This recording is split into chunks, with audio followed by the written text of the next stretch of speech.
समीर भाई ये बताएं कि आपके जहन प्लान में था कि चलिए अब तो शहरों के नाम थे ना, जैसे कराची है, लाहौर है, फिर इस्लामाबाद है, फिर कोयटा है, फिर मतलब मुल्तान है।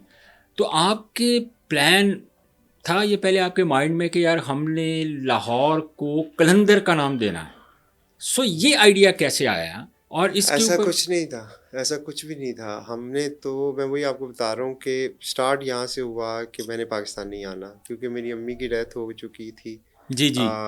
मैंने ये फैसला किया था कि, और मैं सबसे छोटा हूँ फैमिली में, जी बिल्कुल। तो मुझे ये था कि अब वो नहीं रही, और मैं 15-20 साल से पाकिस्तान से बाहर था, और जब हम्म भी आता था तो मेरे लिए पाकिस्तान तो वही थी, या हम्म। उनका कमरा था या आतिफ का घर होता था। बिल्कुल। उसके अलावा तो यकीन माने मुझे तो अब सड़कों के नाम भी याद नहीं थे उस वक्त। अब आगे हम्म। थोड़ा सा दोबारा पता लगा। तो मेरे लिए ये था कि अब चूंकि वो नहीं रही तो मैंने नहीं जाना पाकिस्तान। तो जब आतिफ ने ये काम कर लिया तो मेरे पास चॉइस नहीं रही। अब सेकंड थॉट थी कि चलो ठीक है, चला जाऊंगा, लेकिन जो काम करूंगा ना उसमें अम्मी को किसी ना किसी तरह इन्वॉल्व होगा नाम उनका। हम्म। तो अब वो समझ नहीं आ रही थी कि अब कलंदर तो नहीं था नाम उस वक्त। उस वक्त तो लाहौर था जिसके साथ आप सिंपल कुछ लगा सिटीज के सकते, नाम हाँ, थे। जिसके साथ आप कुछ लगा सकते थे। बिल्कुल। तो मैंने सोचा, मेरी मदर का नाम कौसर था, तो हम्म। मैंने कहा यार कौसर कलंदर करूंगा तो उसकी तो कोई सेंस नहीं बनती। नहीं नहीं बनती। माँ भी नहीं कह सकता, लाहौर कह नहीं कह सकता वो भी। तो नहीं समझ आ रही थी, नहीं लिंक बन रहा था ना। हम्म तो लाहौर आ गया। लाहौर आके जब डिस्कस किया तो हमने सोचा कि लाहौर लायंस नाम रखते हैं टीम का हम्म। ना, क्योंकि लाहौर लायंस के नाम की टीम भी थी, पहले भी बनी हुई थी। पहले भी बनी हुई थी। प्लस लाहौर में उस वक्त पॉलिटिकली जो थी वो भी थी, लायंस पॉपुलर चीज़ जी थी। जी जी जी जी। तो हमने कहा यार ये बहुत सारे कनेक्ट हो रहे हैं, तो हमने लाहौर लायंस नाम रख दिया। अच्छा। बट देन वन नाइट वो ईमेल स्क्रॉल करते हुए आतिफ ने मुझे भेजी थी, कलंदर्स की डेफिनेशन थी, वो पढ़ रहा था मैं। बैक ऑफ द माइंड यही था कि यार मैंने तो सोचा था कि अम्मी का नाम किसी तरह कनेक्ट करूंगा, ये हम्म लॉयंस तो नहीं नाम ना उनका, तो क्या करूं। तो जब कलंदर का आया और उसकी डेफिनेशन को जब पढ़ा तो पता नहीं रात के वक्त पता नहीं कैसे समझ आई। वो, the more I read the more I understand कि कलंदर होता क्या है। हम्म। कलंदर की अगर आप आम सादा डेफिनेशन देखें तो वो बंदा है जो, जिसको अंग्रेजी में सेल्फलेस कहते हैं। ठीक है। यानी जो अपने लिए फ़ायदे के लिए नहीं, दूसरों के फ़ायदे के लिए काम करे। हम्म। हमारी ज़िंदगियों में अगर आप देखें तो कौन सी ऐसी हस्ती है, आपके भाई बहन, आपके चाचा मामा फूफा दादा जो भी ले लें, एक वो जो वाहिद रिश्ता है ना, जो मेरा ख्याल में जो किसी भी जो मफाद से ऊपर है, हम्म। यानी वो आपकी माँ का रिश्ता होता है। सबसे बड़ा रिश्ता। वो एक इंसान, आप तो, मैं भी माशाल्लाह बाप हूँ तो मेरी भी बच्चियाँ हैं, तो वो फीलिंग्स भी अब समझ आती हैं। लेकिन जब एक बंदा 9 महीने अपने आप को अपने पेट में रखता है, आपको कैरी करता है, फिर उसके बाद आप बच्चे होते हैं आपसे, आपको तो पता भी नहीं होता, आपको खिलाना पिलाना, अपनी नींदें बर्बाद करना, अपना अपना खुराक अपनी बर्बाद करना, अपना सब कुछ बर्बाद कर देना आपके ऊपर। इससे बड़ी सेल्फलेसनेस क्या हो सकती है यार।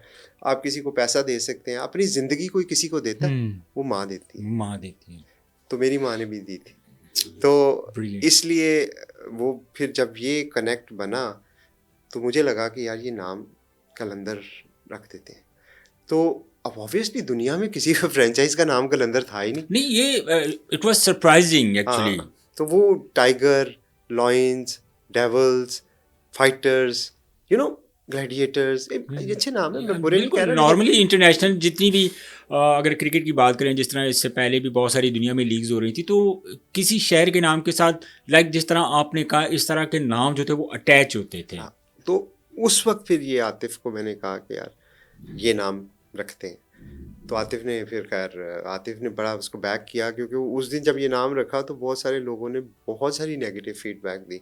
मेरे अपने घर वालों ने कहा कि तो दिमाग ठीक है, ये क्या नाम की रखा है। ना रख वो देते थे। कहते कि वो मेरी, उन्होंने कहा कि तुम बाहर रहते हो, तुम्हें क्या पता, तुम्हें लगता है हम यहाँ पे चने बेच रहे हैं बैठ के, तुम ज़्यादा अक्लमंद हो। बड़ी मुझे वो डांट पड़ी। क्रिकेट सेंस से बाहर थी एक्चुअली, ये जो नाम था ना एक्चुअली वो तो वो उनकी, अब उनको तो नहीं पता कि मेरा थॉट प्रोसेस थॉट क्या क्या चल है। रहा। अच्छा, माँ को क्यों कनेक्ट करना था? इसलिए कनेक्ट करना था कि अगर आप कोई काम करते हैं ना, उसमें आपके पास अपॉर्चुनिटी होती है खिदमत करने की। हम्म तो जब कोई फौत हो जाता है ना, तो फिर उस बेचारे इंसान के बस से बाहर हो जाती हैं चीज़ें। फिर जो दुनिया में लोग उसके रह जाते हैं ना, उनके कामों का सवाब उसको मिलता है। ज़बरदस्त। तो कलंदर एक प्रोजेक्ट जिसको हमने अपनी अम्मी के साथ अटैच किया। अब कलंदर के अच्छे कामों का जो भी हम करते हैं, हमारी ख्वाहिश भी है और बिलीव भी है कि इसका सवाब हमारी अम्मी को जाता है। और ये जो शायद प्लेयर डेवलपमेंट प्रोग्राम हमने किया, ये जो शायद लाखों के, तो लोग कहते हैं कि पागल हो तुम, इतने पैसे क्यों ज़ाया किए। आम बच्चे पे हारिस रऊफ हमारा क्या लगता था, जिसको हमने सड़क से उठा के, एक तरह से सड़क से उठाना था, ट्रायल में आया, ना जान ना पहचान, बहुत और बहुत सारे 6 लाख बच्चे। मैं समझता हूँ ये सदका जारिया नंबर्स। अभी भी जो हम काम करते हैं उसमें यकीन माने हमारी कोई वो मकसद नहीं है कि मैं इससे कोई फ़ायदा कमा लूँ या मैं इससे, बल्कि उल्टा हम तो पैसे लगाते हैं। तो लेकिन उसका मकसद सिर्फ एक है कि देखो आपका नाम किस हस्ती के साथ जुड़ा है। हमारे लिए वो हमारी माँ है, और जो भी अच्छा काम होगा उसका सिला अल्लाह देगा, और फिर अल्लाह ने दिया और देगा। आप देखें लाहौर कलंदर माशाल्लाह इतने इतने बड़े काम, जो तो हमारी, मैं समझता हूँ हमारी इसमें कोई वो नहीं है, हमारी कोई वो खसूसियत नहीं है, ये अल्लाह की तरफ से। पूरी दुनिया की देखें, हम 6 नंबर पे आए हैं पिछले साल। जी 10 में से 9 मैच हार गए हैं। वो गयाना जिसका नाम भी मैंने कभी नहीं सुना था, मुझे पता भी नहीं कि वो मुल्क है कहाँ पे। अच्छा। वहाँ पे एक टूर्नामेंट होता है और पता लगता है कि जी उन्होंने लाहौर कलंदर को बुलाया हुआ। वही, ना तो मैं चैंपियन हूँ, ना मैं कुछ और हूँ। तो ये आपकी वो काम है जिसकी वजह से अल्लाह आपकी चीज़ों में बरकत डालते। 2 दफ़ा बैक टू बैक चैंपियन, कोई टीम नहीं बनी यार, कोई नहीं बनी अभी तक, बिल्कुल ऐसे ही है। तो लाहौर कलंदर बन गई। अच्छा सबीर भाई, मुझे ये बताएं कि अच्छा पहले साल की जब आप खेल रहे थे, ज़ाहिर है पहले साल ज़ाहिर है आपका भी फर्स्ट एक्सपीरियंस था like in a big event PSL में। तो सबीर भाई, जो पहला सीज़न जब ख़त्म हुआ आपका PSL का, तो उस वक़्त फाइनेंशियली जो मामला थे, मतलब जिस तरह बॉटम पे आप लोगों ने फिनिश किया, उसके बाद पहला पूरा साल ऑब्वियसली आपने सारे पैसे स्पेंड किए, उसमें आपने इन्वेस्टमेंट की, आपने सारा कुछ किया। बैकफायर करने का प्लान तो नहीं बना दूसरे साल में? नहीं, ऐसा नहीं था, क्योंकि जब हम इसमें आए थे तो हमें पता था कि हम किस चीज़ में कमिट कर रहे हैं। IPL की मिसाल हमारे सामने थी जी कि लीग्स कैसे रन होती हैं, उसको एक्सप्लोर। तो दुनिया की आप जितनी भी लीगें देखें ना, कोई भी लीग 5, 6, 7 साल से पहले प्रॉफिटेबल नहीं हुई। इवन IPL जैसी लीग भी 7वें साल में, मेरे ख्याल में उनकी पहली फ्रेंचाइज जो प्रॉफिट्स या ब्रेक इवन पे आई थी, उसको 7 साल लगे थे, और वो कलकत्ता नाइट राइडर थी। और उसकी मेजर रीज़न शाहरुख खान थे। ऑब्वियसली उनकी ब्रांड वैल्यू से बहुत सारे स्पॉन्सर्स भी अट्रैक्ट हुए और एक्सेट्रा एक्सेट्रा। हमारे यहाँ ऐसी खैर ब्रांड वैल्यूज, ज़रा मार्केट भी साइज भी डिफरेंट है, ब्रांड वैल्यूज भी डिफरेंट है। तो ये हमें पता था कि ये 5 से 6 साल की इन्वेस्टमेंट है, and you will reap the benefit after that. तो 2 तरह के प्रॉफिट्स होते हैं ना। एक प्रॉफिट्स होता है जो ऑपरेशनल प्रॉफिट होता है, यानी जो आप हर साल एक खर्चा करते हैं, इनकम करते हैं, उसकी बॉटम लाइन प्रॉफिट है। एक होता है इक्विटी बिल्डिंग, यानी आपके ब्रांड की वैल्यू बढ़ना, वो आपकी लॉन्गर टर्म में होती है।